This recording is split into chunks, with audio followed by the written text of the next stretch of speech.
हरे भरे पेड़ों से घिरा एक छोटा सा गांव था, राजपुर। यहाँ के राजा वीरेंद्र बहुत दयालु और न्यायप्रिय थे। पर पूरे राज्य में एक बात बहुत मशहूर थी। राजा को रोज मटन करी और रोटी ही चाहिए। वही उनका सबसे प्रिय भोजन था। यह जिम्मेदारी गांव के ही एक बुजुर्ग रसोइये श्यामू काका पर थी। हर सुबह वे जल्दी उठकर दरबार की रसोई में जाते, मटन अच्छे से साफ करते, फिर उसमें मसाले मिलाते और लकड़ी के चूल्हे पर बड़े बर्तन में पकाते।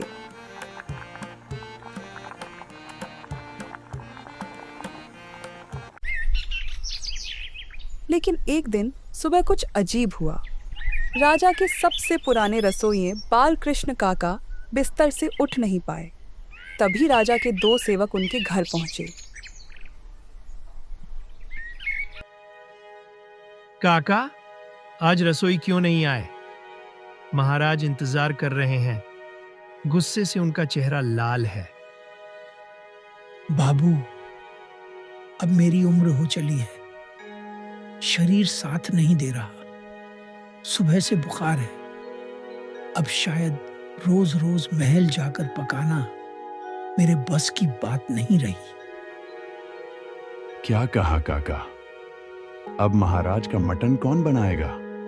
यह तो बहुत बड़ी मुसीबत हो जाएगी। मुझे भी चिंता है बेटा, पर सच यही है, अब मैं पहले जैसा नहीं रहा।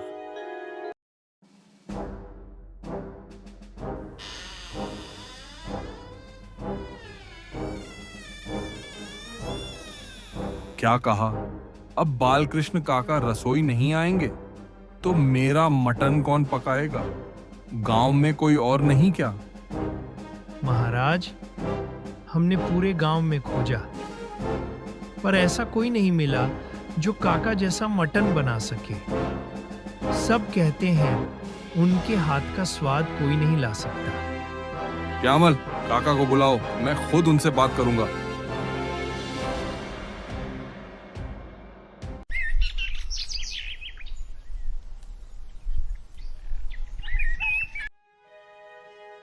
काका, तुम्हारे बिना मेरा भोजन अधूरा है, पर अगर तुम्हारा स्वास्थ्य साथ नहीं देता तो मैं जोर नहीं डालूंगा। बस एक मदद करनी होगी। आदेश दीजिए महाराज। गांव में किसी एक को अपना शागिर्द बना दो। किसी को वह कला सिखा दो ताकि तुम्हारे बाद भी वही स्वाद चलता रहे। मटन करी सिर्फ भोजन नहीं, ये हमारी परंपरा है। ठीक है महाराज, अगर यही आपकी इच्छा है तो मैं किसी को सिखाऊंगा। यही तो मैं चाहता था काका। तुम्हारा नाम और तुम्हारा स्वाद सदा जीवित रहना चाहिए।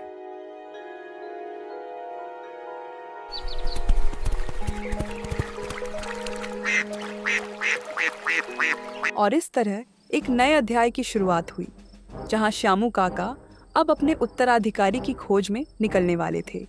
अगली सुबह सूरज की हल्की किरणें गांव के खेतों पर फैल रही थीं। श्यामू काका धीरे धीरे चौक की ओर चले। उनके मन में एक ही बात घूम रही थी, कौन होगा उनका असली उत्तराधिकारी? वे चौपाल के पास आकर बैठ गए। तभी दो नौजवान उनकी ओर आए। काका, हमें खबर मिली है कि आप अपना मटन करी बनाने का राज किसी को सिखाने वाले हैं। हाँ काका, मुझे सिखाइए। मैं महाराज के लिए मटन करी बनाऊंगा। अरे बेटा, यह काम उतना आसान नहीं जितना तुम समझते हो। मटन पकाना धैर्य का काम है, और सबसे बड़ी बात, मसालों की सही पहचान। काका, ये तो मामूली बात है। मैं घर में रोज चिकन करी बनाता हूँ। आप देखना, मटन करी भी चुटकी में बना लूंगा। हा हा हा हा हा हा, नादान। चिकन करी और मटन करी में जमीन आसमान का फर्क है। चिकन आधे घंटे में गल जाता है, पर मटन, उसे तो घंटों धीरज से पकाना पड़ता है। काका, मैं मेहनत करूंगा, आप बस मुझे एक मौका दीजिए। तुम दोनों में जो जल्दी पाने की चाह है, वही सबसे बड़ी गलती है। मटन पकाने में जल्दबाजी करने वाला कभी उस्ताद नहीं बन सकता। बालकृष्ण काका मन ही मन सोचने लगे। कौन था मोहन? हाँ, जब मैं राजा के लिए पहली बार मटन पकाता था, वह मेरे साथ रहता था।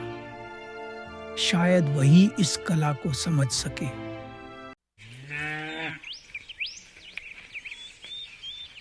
बालकृष्ण काका निकल पड़ते हैं अब मोहन के घर के लिए, और मोहन के घर पर पहुंचकर बालकृष्ण काका आवाज लगाते हैं, मोहन बेटा, मोहन बेटा। जी काका, आप यहाँ कैसे? राजा ने कहा है कि अब मुझे अपनी कला किसी एक को सिखानी है, और मुझे लगता है तुम ही वो हो जो इसे संभाल सकते हो। काका, यह तो बहुत बड़ी जिम्मेदारी है, लेकिन अगर आप सिखाएंगे तो मैं पूरी लगन से सीखूंगा। यही तो चाहिए बेटा। चलो आज से ही शुरुआत करते हैं।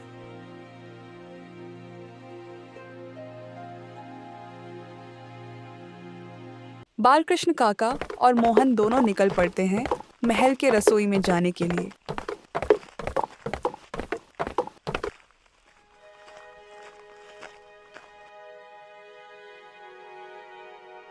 देख बेटा, सबसे पहले मटन को अच्छे से धोना, हर झिल्ली हटाना जरूरी है। अगर शुरुआत ही गलत हुई तो स्वाद कभी सही नहीं बनेगा।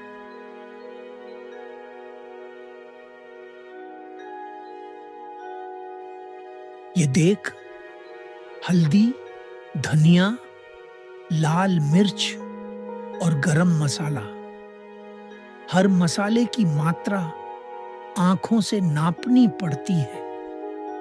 जरा सा भी ऊपर नीचे हुआ तो स्वाद बिगड़ जाएगा। काका, कितने तेल में यह सब भुनना है? बस इतना कि प्याज सुनहरी हो जाए। ज्यादा तेल डाला तो करी भारी हो जाएगी, कम डाला तो स्वाद अधूरा रह जाएगा।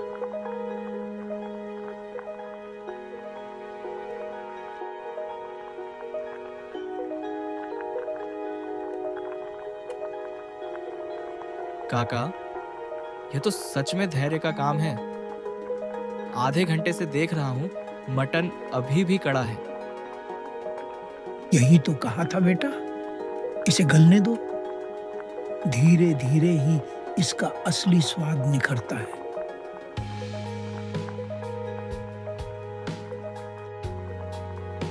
तभी बालकृष्ण काका एक गुप्त मसाला निकालते हैं और मोहन से कहते हैं, अब देख, यह है मेरा असली राज, गुप्त मसाला। यही स्वाद को जादू बनाता है। इसे हमेशा आखिरी में डालना। पर काका, यह बनाया कैसे जाता है? मुझे भी सिखाइए। उसकी चिंता मत करो, अभी समय नहीं आया है। जब सही समय आएगा मैं तुम्हें यह भी सिखा दूंगा। फिलहाल बस याद रखो, इसे हमेशा आखिर में डालना। मटन बनकर तैयार हो जाता है और दोनों मटन खाने लगते हैं। उस मटन का जायका ऐसा था कि मोहन उसमें जैसे खो गया हो।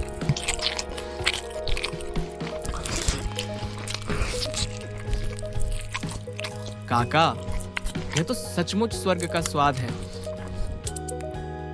याद रखना बेटा, कल महल में पहली बार तुम्हारे हाथ का मटन जाएगा। राजा की जुबान ही तुम्हारी सबसे बड़ी परीक्षा होगी। काका, मैं वादा करता हूं कि आपकी कला को कभी बदनाम नहीं करूंगा।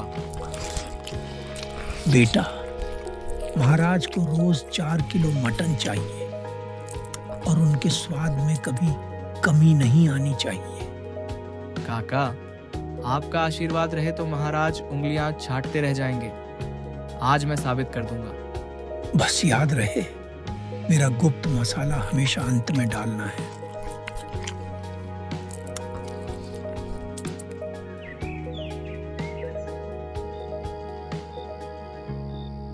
रात हो जाती है। दूसरे दिन सूरज की पहली किरण हवेली की रसोई में मोहन राजा के लिए मटन बनाता है।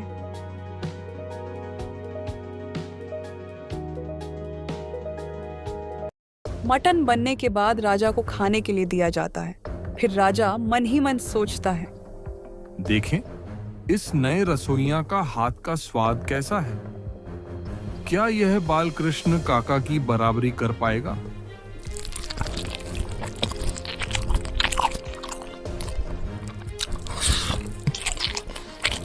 वाह, ये तो वही स्वाद है, वही जादू। काका, आज तुमने अपना असली उत्तराधिकारी चुन लिया है। यह मोहन हूबहू तुम्हारी तरह मटन करी बनाता है। मैं बहुत प्रसन्न हूं। महाराज, ये सब आपके भरोसे और आशीर्वाद से संभव हुआ है। महाराज, मैं वचन देता हूँ कि इस स्वाद और परंपरा को कभी फीका नहीं होने दूंगा। काका, अब तुम्हें मेहनत करने की जरूरत नहीं। तुम शांति से अपनी जिंदगी बिताओ। तुम्हारी सारी सुविधाओं का ध्यान मैं रखूंगा।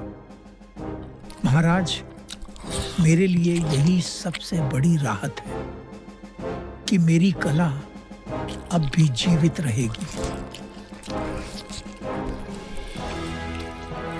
इसके बाद राजा ने खुश होकर मोहन को उसके नए काम के लिए उसे सगुन के रूप में 4 रुपए दिए। और इस तरह रसोइया बालकृष्ण काका और उनका शिष्य मोहन खुशी खुशी गांव लौटे। स्वाद की यह विरासत अब आने वाले समय तक गांव और महल दोनों में जीवित रहने वाली थी।